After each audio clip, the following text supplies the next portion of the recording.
U vind ons skriflesing vanaand uit Markus hoofstuk 14. Ons gaan die eerste paar verse met mekaar saam lees, Markus die 14de hoofstuk. Ons begin hierdie gedeelte te lees en te verstaan dat die Fariseërs, die Sadduseërs, die skrifgeleerdes het 'n rede gesoek om Jesus dood te maak. Hulle wou hom doodmaak. Hulle het gesê nie in die lig van die fees wat binnekort gaan plaasvind nie, dat die volk dalk nie oproerig sal wees nie. Die verskil natuurlik is Judas het tussen beide getree en uiteindelik die Here Jesus verraai. Hulle wou dit eintlik nie in hierdie tyd doen nie, maar Judas het vir hulle oplossing gebied en hulle het dit toe gedoen. Iets baie interessant natuurlik in die gedeelte wat ons nog raak sien, is die feit dat die vroue die dag by die opstanding opgedaag het om Jesus te salf, maar Jesus was nie daar nie. Hy het opgestaan uit die dood. En onthou, hy's voor die tyd gesalf vir sy begrafnis. Toe hulle daar met die speserye en die olies kom, toe het hy klaar opgestaan en Jesus spreek in hierdie gedeelte, eintlik alreeds, en geweet, niemand gaan daar wees nie, want hy gaan klaar opgestaan uit die dood teen daai tyd. Ons lees Markus 14, en die Pasga en die fees van die ongesuurde brode sou oor 2 dae wees, en die owerpriesters en die skrifgeleerdes het gesoek hoe hulle hom met lus gevange kon neem en doodmaak. Maar hulle het gesê, nie op die fees nie, sodat daar nie miskien 'n oproer onder die volk kom nie. En toe hy in Betanië was, in die huis van Simon die Melaatse, terwyl hy aan tafel was, kom daar 'n vrou met 'n albaste fles met egte, baie kosbare nardesalf, en sy breek die albaste fles en gooi dit op sy hoof uit. En daar was sommige wat by hulle self verontwaardig was en gesê het, waarvoor het hierdie verkwisting van die salf plaasgevind, want dit kon vir meer as 300 pennings verkoop en die geld aan die armes gegee geword het. En hulle het teen haar uitgevaar. Maar Jesus sê, laat haar staan. Waarom val julle haar lastig? Sy het 'n goeie werk aan my gedoen. Want die armes het julle altyd by julle. En wanneer julle wil, kan julle aan hulle goed doen. Maar my het julle nie altyd nie. Wat sy kon, het sy gedoen. Sy het vooruit al my liggaam vir die begrafnis gesalf. Voorwaar ek sê vir julle, oral waar hierdie evangelie oor die hele wêreld verkondig word, daar sal ook gespreek word van wat sy gedoen het, tot 'n gedagtenis aan haar. Ons lees net tot daar uit die lieflike woord van die Here. U mag net so bly sit, dan bid ons saam. Ons aanbiddelike Hemelvader, ons kom vanaand weer na U toe, die alleen wyse God wat alles volgens U bestel laat uitspeel. Niks is daar wat U onkant vang nie. So, Here, is U trou tot in alle ewigheid om ook in ons lewe toe te laat wat U graag daar wil hê. En U stuur ons lewens na U welbehae om ons uiteindelik deur die werking van die Gees as 'n reine maagd aan Christus voor te stel. Dat ons gelykvormig kan word aan die Here Jesus. En hoe bemoedig is ek nie met die woorde wat Dominee Toby Botma by geleentheid gesê het op die hoë ouderdom van 93, dat U ook nog nie klaar is met hom nie. So is daar nie een van ons wat daarop kan aanspraak maak, dat ons alreeds klaar is, gevorderd het in ons geestelike lewe nie. Miskien soos die evangeliese belydenis sê, as ons daar alreeds gekom het, is ons dood. Maar Here, nou is ons nog hier, dat U met ons kan werk, dat U in die innerlike mens veranderinge kan bring deur daardie ingeplante woord waarna ons ook vanoggend na verwys het. Verander ons, Here, om te wees soos Jesus Christus is. Neem weg dat ons uiteindelik kan wees by daardie plek waar ons 'n algehele oorgawe aan U kan maak. Daarom bid ons dat U sal wegneem wat nie van U af is in ons lewe nie, en sal die vorm voortbring die vorm van Jesus, gelykvormig aan die beeld van Jesus in ons elkeen se lewe. Dit is die gebed van my hart vanaand, wanneer ons na U toe kom en vra, dat U ons sal ontmoet deur U kosbare woord. Ons bid dit dan in Jesus naam met danksegging. Amen. Vers 3 sê, en toe hy in Betanië was, in die huis van Simon die Melaatse, terwyl hy aan tafel was, kom daar 'n vrou met 'n albaste fles met egte, baie kosbare nardesalf en sy breek die albaste fles en gooi dit op sy hoof uit. Hierdie woorde bring ons dan by die tema vanaand, kosbare nardesalf, 'n algehele oorgawe. As ons vanoggend sê dat dit een van die gebreke is in die dag waarin ons lewe en dat die put van heiligmaking weer oopgegrou moet word en dis nodig dat ons by daardie plek uitkom waar ons algeheel aan die Here oorgee, is die noodwendige vraag, maar hoe? En hoe kom ons daar? En daarom die woord van die Here by die geleentheid vanaand. Nardus natuurlik was 'n soort blom, 'n plant wat pink klokagtige blomme gehad het wat so 'n meter hoog geword het en dit het gegroei in Indië en China en Nepal in die Himalaïese bergreeks. En wanneer die onderstok van hierdie nardus geneem is en vergrys is en uiteindelik gedistilleer word, dan het dit 'n aromatiese olie afgegee, 'n baie kosbare reuk wat waardevol is in die lig van die feit dat dit vir medisinale doeleindes gebruik is en dit is ook vir kosmetiese doeleindes gebruik en dit kom van 'n baie ver land af. Dit het dit baie kosbaar gemaak, hierdie kosbare nardus salf. En sou ons vir 'n oomblik net stil staan by die karakters wat hierdie toneel vir ons skets in die teks wat ons gelees het, dan sien ons natuurlik eerstens die belangrikste persoon is daar en dit is Jesus Christus. Hy erken dat dit vlak voor sy dood is. Die dood wat Petrus probeer vermy het en selfs hom bestraf het. Die dood wat Petrus selfs 'n swaard sou uittrek en Malchus se oor afkap, hulle het nie geluister na wat die Here Jesus sê dat die Christus eers moes ly. Jesus is daar en hy bevestig dis vlak voor sy dood. Hy word gesalf vir sy begrafnis. Simon die Melaatse is daar. En dit sê vir ons dat hierdie man vroeër jare 'n verstoteling moes wees. As ons nou Johannes 12 gaan lees en van die ander gedeeltes, dan sien ons hy is 'n fariseer. Hierdie absolute hiperwettiese mens, maar daar sit hy was 'n Melaatse. Die feit dat hy nou 'n ete vir die Here Jesus bied, sê hy's nie meer Melaats nie. Deur die reinigingsrituele gegaan wat Levitikus voorskryf en uiteindelik is hy daar en hy hou 'n maaltyd. Maria is daar, Maria Magdalena, die teks wat ons lees, noem maar net 'n vrou. Maar as ons nou na die ander gedeeltes gaan kyk, dan is dit duidelik dat dit verwys na Maria Magdalena. En Simon die Melaatse was nie verontwaardig oor die duur prys van hierdie kosbare nardesalf wat verkoos is nie. Nee, hy was eerder verontwaardig oor die persoon wat dit gebring het. So skynheilig nê. Hy wat self weet wat dit is om 'n verstoteling uit die samelewing te wees. Die Melaatses moes buitekant die laar of dan buitekant die stad gewees het. Hy wat self weet hoe dit voel om verag te word. Nou is hy verontwaardig oor Maria Magdalena, dat dit 'n slegte vrou is. En nou is sy hier in sy huis, die skynheiligheid van hierdie Simon die Melaatse. Natuurlik is die disippels ook daar, Lazarus is ook aan tafel. Baie van die mense het gekom om te kom kyk na Lazarus, want op hierdie stadium was Lazarus nou weer lewend gewees. Hy was dood, en nou wil hulle kom kyk, maar hierdie man was vir 4 dae al dood, en nou vertoon hy lewend, en die mense praat, dat hy lewend is, en weet jy wat my skok, is dat hulle ook Lazarus wou doodmaak.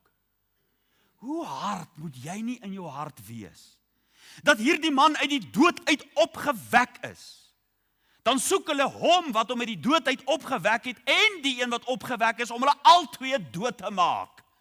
Jy moet dan hard teen die prikkels skop, genadeloos, verblind wees deur die duiwel, om nie die kragtige hand van God te sien, dat die Messias se man uit die dood uit opgewek het nie, en daar is Lazarus. Judas was natuurlik ook daar, en hy was baie verontwaardig oor die feit dat hierdie verkwisting plaasgevind het, en die voorstel waarskynlik dan, dit kon vir die armes gegee word. Ag, so godsdienstig. Kyk, dis nou 'n man van barmhartigheid. Maar Johannes sê vir ons, hy sê vir ons nee, Judas het eerder dit gesoek om sy eie buik te vul. Judas was eerder ingestel om dit vir homself te gebruik. Hy het net hierdie front voorgehou. Daar is hulle almal rondom hierdie tafel, en natuurlik is Martha ook daar, en Martha is op en af, soos ons gesing het as kinders, soos 'n hommelby. En sy is aan die beweeg om almal te bedien. En so vind ons hierdie situasie, en net deur die karakters wat al vir hierdie geleentheid by mekaar is daar al lesse wat ons kan leer. Daar is Martha. Sy kon hierdie offer gebring het, maar sy was te besig. Daar is Lazarus. Hy kon hierdie offer gebring het, maar hy was te belangrik. Daar was Simon die melaatse. Hy kon hierdie offer gebring het, maar hy was te gefokus op ander mense. In plaas daarvan dat hy Jesus raak sien, sien hy die ander raak. Daar was Judas. Hy kon hierdie offer gebring het, maar hy het 'n ander agenda gehad. Inteendeel, dis beter om hulle te beledig, om die vrou te beledig en te verkleineer, as om self hierdie offer te bring. Dit is so sprekend en algemeen van mense vandag, wat ook in die kerk sit. Die een hardloop rond, van bakboord na stuurboord, en hardloop rond, en is so bedrywig en so besig in die dinge van die Here, dat hy of sy nie werklik by 'n oorgawe aan God kom nie. Wat hou hulle weg van hierdie oorgawe? Wel, Martha was te besig. Daar is ander mense wat so vasgevang is, hulle is so belangrik, hulle is so prominent, dat as hulle nou hierdie oorgawe moet maak, wat gaan die mense van hulle dink? Hulle stap dan al jare 'n pad. Hulle is al gesout in die godsdiens. Hulle is al geoefen in die godsaligheid. So blyk dit, so belangrik, soos Lazarus op daardie oomblik. Ek meen, mense het toue gestaan om te kyk of Lazarus daar is. Dan is daar die mense wat so besig is met ander mense se geestelike lewens, dat hulle nie agterkom dat hulle eintlik verwerplik in die oë van God is nie. Hulle is so besig om te fokus op ander mense, wat hulle dalk verkeerd doen. Hulle kyk net, laat iemand net 'n voetfout maak, dat hulle op hulle kan wees, maar hulle bring self nie offers aan God nie. Hulle is so besig met ander mense, om ander mense se foute uit te wys, maar wys nou hulle foute uit. Jy kry mos daai mense wat sê, hulle is reguit, jy moet reguit met hulle wees. Ja, totdat jy reguit met hulle is, dan wippel hulle self oor 'n 6 voet muur na 'n ander kerk toe. Maar self sal hulle nie die oorgawes aan God maak nie. Natuurlik is daar ook die Judasse. Hulle is by die kerk vir eie gewin. Wat kan Jesus my bied? Wat kan ek uit hierdie deal uitkry? Kyk, ek betaal daar aan my 10de, so ek verwag dividende.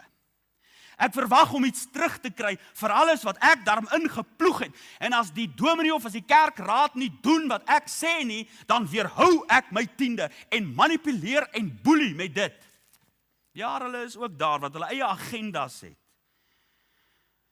Maar Maria Magdalena se offer is gebring. En wat sy doen is 'n sprekende voorbeeld van iemand wat algeheel aan die Here oorgee, wat niks terughou nie. Haar offer het die hele vertrek gevul, dat die reuk van haar offer deurgedring het in elke een se neus, is geprikkel deur die reuk van die albaste fles wat gebreek is in die kosbare egte pond in gewig. Nardesalf is geruik deur die hele vertrek. Johannes 12 vers 3, en Maria het 'n pond egte baie kosbare nardesalf geneem en die voete van Jesus gesalf en sy voete afgedroog met haar hare en die huis is vervul met die reuk van die salf. Baie kon, net een het die offer gebring. Haar offer was vreesloos. Ons sien dit in 4 gegevens in die teks wat ons gelees het en van die ander tekste wat handel oor hierdie gedeelte, dat sy in die eerste plek binne die huis van 'n fariseer ingeloop het. Daar loop sy in die huis van 'n hiperwettiese man. Sy loop daarin vreesloos en bring hierdie offer. Maak nie saak wat hy met al die wette wat hy kan noem oor haar en haar verlede. Sy gee nie om nie en sy stap daar binne vreesloos om hierdie offer te bring. Of sy nou 'n straatvrou was al dan nie. Sy gee nie om of sy nou veroordeel gaan word nie. Sy breek binne, want sy weet wie haar vrygemaak het, in wie haar verlossing is, of hierdie Jesus dan nou in die huis van 'n fariseer is. En ons sien nog gegevens, die Here Jesus was aan tafel gewees. Weet sy nie dat hy besig is nie? Weet sy nie dat hy nou miskien in 'n geselskap is, miskien 'n belangrike besig is met 'n belangrike diskurs, met 'n belangrike gesprek nie? Maar sy kom binne om die offer te bring. Nie net in die huis van die fariseer terwyl hy aan tafel was nie, sy was 'n vrou. Wat verder wys op die feit dat sy vreesloos nader gekom het om binne die geselskap van mans in te dring terwyl hulle om 'n etenstafel van gemeenskap sit. Hier kom sy in. Ja, Martha was daar, maar sy het bedien. Dis waarvoor die vrou daar goed was. Sy moes net bedien het, maar hier kom Maria en sy bars die geselskap binne en sy bring 'n offer, soveel so dat hulle teen haar uitgevaar het. En nie net die feit dat sy 'n vrou was nie, sy het geween. Sy het Jesus se hare, of Jesus se voete met haar hare gewas. Dit leer Johannes 12 vers 3 vir ons. Sy het haar hare losgemaak. Dit was ongehoord. Dit wys vir die feit dat sy skaamteloos gekom het, vreesloos gekom het om hierdie offer te bring. Dit was nie aanvaarbaar, dit was eerder 'n teken van 'n slegte vrou wat haar hare nou so los sou maak. 'n Ander man se voete hier sou kom afdroog met haar hare.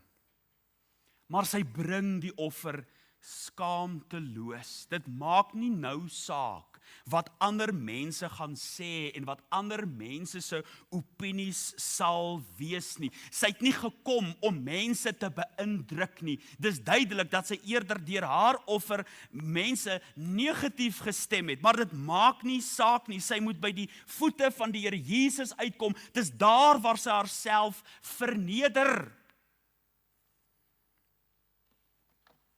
Maar sy maak haar offer aan die voete van die Here Jesus. My liewe broeders en suster, nie dat daar enige vrees is vir teespraak nie. Maar dit is gewis so, dat die een rede wat mense weghou van 'n algehele oorgawe aan God is die feit dat hulle mense vrees. Dat hulle bang is vir ander mense. Wat gaan mense sê? Wat gaan mense doen? Skaam om werklik hulle voor Jesus te verneder. Dis wat mense weghou om selfs in 'n diens soos hierdie belydenis van hulle sonde te doen, dit te erken, daarvan te getuig. Maar hierdie vrou kom en sy is vreesloos. Haar offer is duursaam. Die teks sê vir ons weer eens 4 redes hoekom ons sê dit is duursaam, want dis baie kosbare nardesalf. Dis juis die gebruik gewees van 'n vrou om van hierdie nardesalf te neem die aand van haar huweliksbevestiging, om haar liggaam met hierdie baie kosbare nardesalf in te vryf vir die beste vir haar man. Dit is uiteindelik, my broeders en susters, 'n duursame, baie kosbare produk wat van 'n ver land afkom. Nie net dat die teks sê dis baie kosbaar nie, die Bybel sê vir ons dis egte nardesalf. Dis nie 'n namaaksel nie. Dis nie daar om die hoek by die Chinees gekoop nie. Dis direk ingevoer. Dis die regte, dis die oorspronklike. Dis nie 'n namaaksel nie. Hierdie is egte, baie kosbare nardesalf. Dis die ware Jakob hierdie. En sy bring hierdie wonderlike offer, nie soos die volk hulle offers aan God gebring het nie. As ons Maleagi 1 vers 13 lees, dan staan daar en julle sê, kyk wat 'n moeite.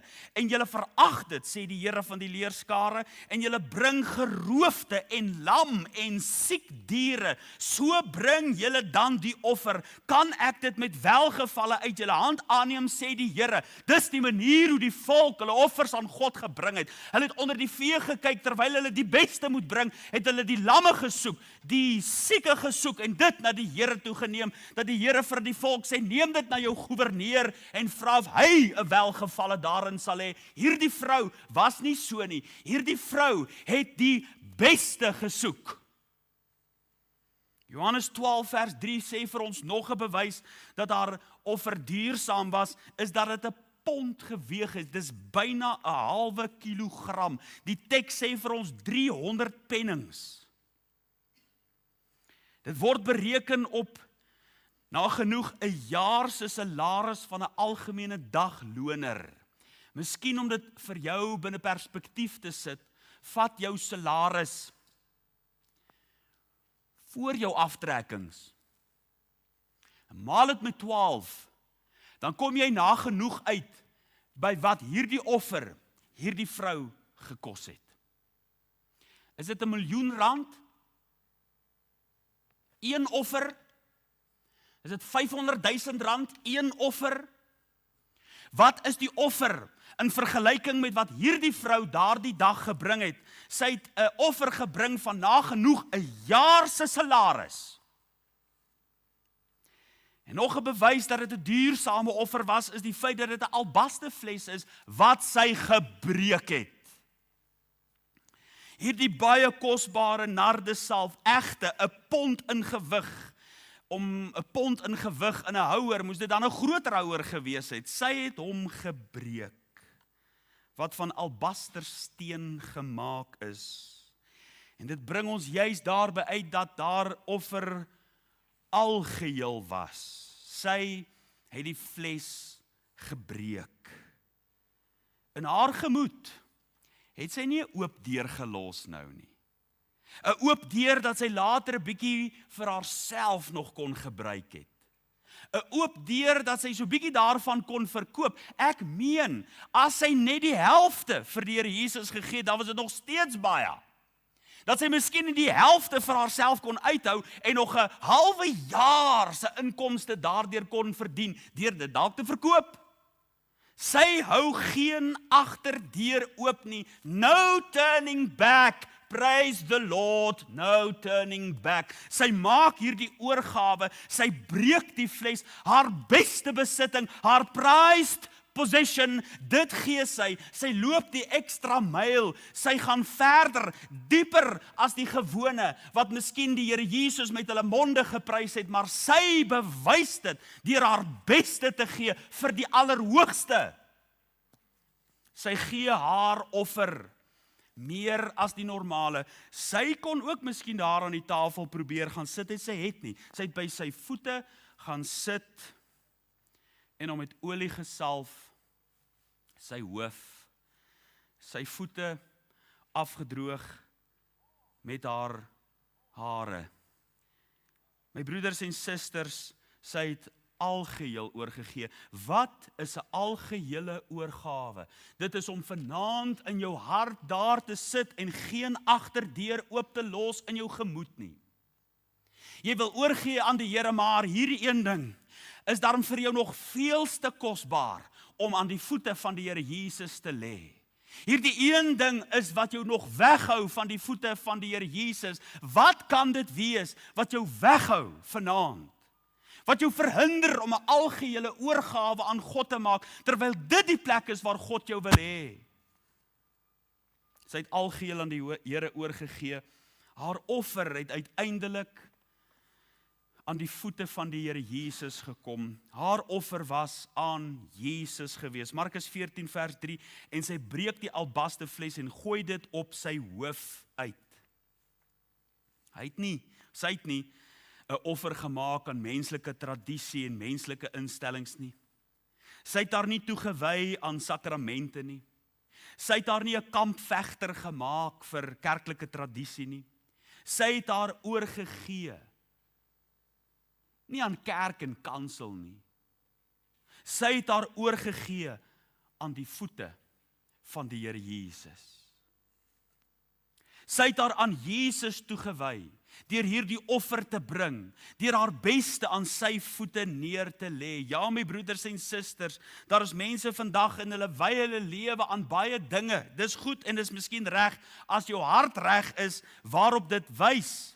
Jy sien mense wy hulle lewe aan sending, wy hulle lewe aan evangelisasiewerk, aan kinderbediening, aan jeugwerk, aan sopkombuise en al hierdie goeters. Maar uiteindelik gee ons nie daaraan oor nie. Ons bring ons offers na die Here Jesus toe. Ja, as ons offers aan die voete van die Here Jesus neerlê, dan is daar 'n spontane reaksie om betrokke te raak in sendingwerk, om betrokke te wees in evangelisasiewerk, om uit te reik na die armes en behoeftiges en iets vir die Here Jesus te doen, maar dit begin by die punt waar jy jou oorgee aan Jesus, nie aan dinge nie. Want as jy jou oorgee aan dinge, gaan jy een of ander tyd moedeloos word. Want die dinge werk nie altyd uit soos jy dink dit moet uitwerk nie. Maar as jou offer aan die Here Jesus is, dan maak dit nie saak van die dinge nie. Jy het dit na Jesus toe gebring. Haar offer, my broeders en susters, wys in die rigting van die kruis. Vers 8 van Markus 14, wat sy kon, het sy gedoen, sy het vooruit al my liggaam vir die begrafnis gesalf. Jesus getuig dat hierdie daad wys na die begrafnis, wys vorentoe na die offer wat die Here Jesus dan sou bring. Hierdie kruisoffer wat die Here Jesus sou bring, Petrus, wat die Here Jesus bestraf het en Malchus se oor afgekap het. Maar Maria salf Jesus vir sy begrafnis. My liewe broeders en susters, jou offer aan die Here, as dit inwaarts wys, dan bring jy selfsugtige offers. As jy 'n algehele oorgawe aan die Here wil maak, sodat jy beter gepoleer kan wees, sodat jy vromer kan wees, sodat jy meer godsdienstig kan wees, sodat jy 'n beter mens kan wees, dan wys jou offers in die verkeerde rigting. Dan lê jy offers aan die voete van die Here Jesus vir selfsugtige redes. Hierdie vrou se offer het kruiswaarts gewys. Dis wanneer 'n algehele oorgawe deurgaan met God. Wanneer hy dit as 'n lieflike offer aanvaar, wanneer dit welgevalle voor sy aangesig is, wanneer dit hom verheerlik, wanneer dit kruiswaarts wys, wanneer dit uiteindelik uitloop op die redding van kosbare siele. Daarom dat ons onsself aan die Here oorgee. Dit gaan nie oor onsself nie. Ons is nie die middelpunt van die univers nie. Dit gaan oor God. Ek gee myself oor aan die Here sodat ek meer bruikbaar vir hom mag wees. Sodat ek van my skaamlippe genees kan word, dat ek my nie meer vir die evangelie hoef te skaam nie, want dit is die krag van God tot redding. Ek gee myself oor aan die Here, dat hy my hande kan gebruik in diens vir die Here, dat hy my voete kan salf, dat dit lieflike voete sal wees, wat die evangelie van die vrede, die evangelie van die goeie sal verkondig. Ek gee my oor aan die Here, waarom? Dat dit kruiswaarts kan wys, dat mense na ons lewens kan kyk en sê, waarlik, daar is iemand wat God volg, daar is iemand wat die evangelie nie net in hulle lewe het nie, maar ook uitdra. My broeders en susters, daarom 'n algehele oorgawe, daarom dat dit so noodsaaklik is, want daar is mense wat verlore is. Daar's mense wat verlore is. Hulle bly langs jou. Hulle werk saam met jou. Wat verhinder jou om die evangelie met hulle te deel? 'n algehele oorgawe. Jy het nog nie oorgegee. Jy loop nog met die trots, met die hoogmoed, met die skaam wees. Maar wat van vreesloos wees? Na die voete van die Here Jesus toe. Dat jy jou kan reinig en 'n bruikbare instrument maak. Charles Haddon Spurgeon het gesê, as jy bereid is om alleen hemel toe te gaan, is jy waarskynlik nie op pad soontoe nie. Wat verhinder jou? Dit verhinder jou as jy nie 'n algehele oorgawe gemaak het nie. Haar offer sal onthou word. Vers 9 voorwaar ek sê vir julle, oral waar hierdie evangelie oor die hele wêreld verkondig word, daar die Here Jesus al gesê, dit gaan oor die hele wêreld verkondig word. Daar sal ook gespreek word van wat sy gedoen het tot 'n gedagtenis aan haar, en dis wat ons vanaand doen. Die woorde van die Here Jesus word vanaand, mag ek dit so uitdruk, opnuut vervul tot 'n gedagtenis aan hierdie vrou wat hierdie offer gebring het. My liewe broeders en susters, dit wat sy gedoen het daardie dag was veel meer belangrik as wat enige ander persoon daardie dag gedoen het om daai tafel. Sy het die beste offer gebring, die beste plek gekies.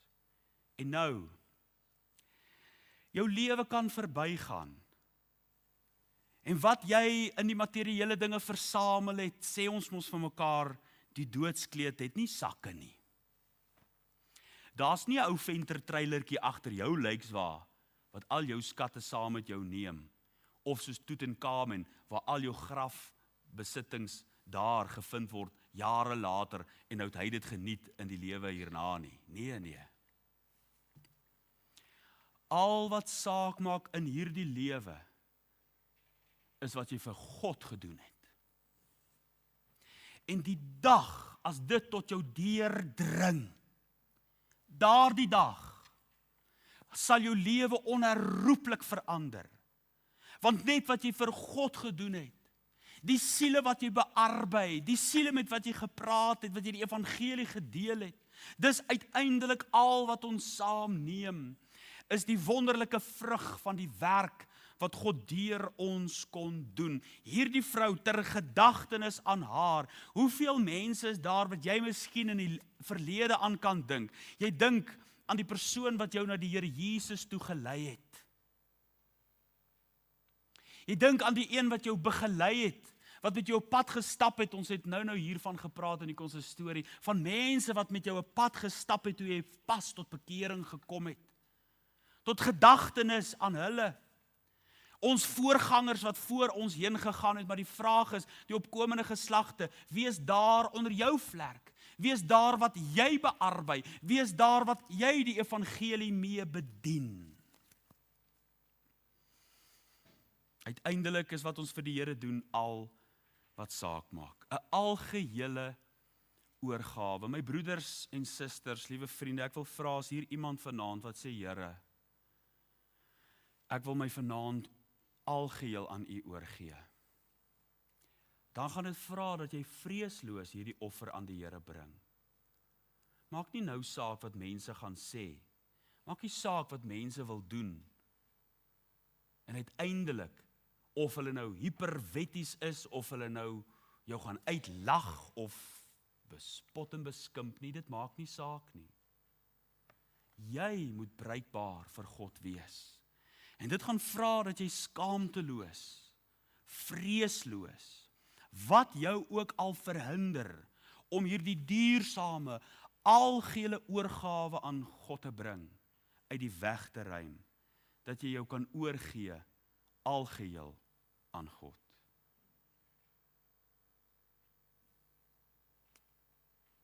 Wat hou u weg? Wat hou jou vanaand weg? Christus het sy alles vir ons gegee. Wat hou jou weg? Om te sê, Here, my al is op die altaar en wagtend op die vuur. Wil jy nie vanaand sê, Here, vanaand is my ontmoeting met Christus. Vanaand is my geleentheid, wat ek soos hierdie dame die albaste fles breek en my oorgee aan U. Amen. Kom ons bid saam.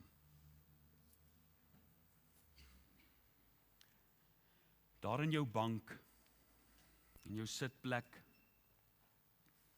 wil ek jou 'n paar oomblikke van stil gebed gee, voordat ons hier opvlieg en met ons lewens aangaan.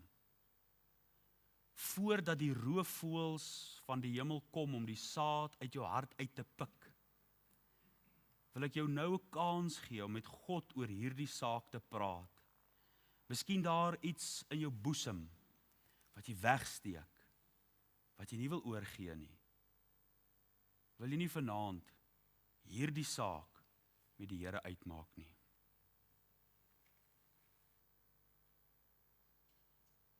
O Here, terwyl die wêreld daar buite besig is om hulle gang te gaan, en besig is in die warboel en die geraas van hierdie wêreldse aktiwiteite, is ons vir 'n oomblik stil hier voor U. En wat 'n reuse verskil kan hierdie paar oomblikke van stil wees voor U nie bring nie. Van 'n man, 'n vrou, 'n seun en 'n dogter, wat vanaand sê, Here, my gees, my siel, my liggaam, alles wy ek aan U toe. Van iemand wat sê, onherroepelik, vanaand gee ek my algeheel oor aan U. Dit is die gebed van my hart, dat van hier voor tot daar agter, ons gees vervuld sal wees, om onder die beheer en leiding van U Heilige Gees, 'n krom en verdraaide geslag binne te stap. Dat ons ligte sal wees, sout sal wees. Ons bid dit in Jesus naam. Amen.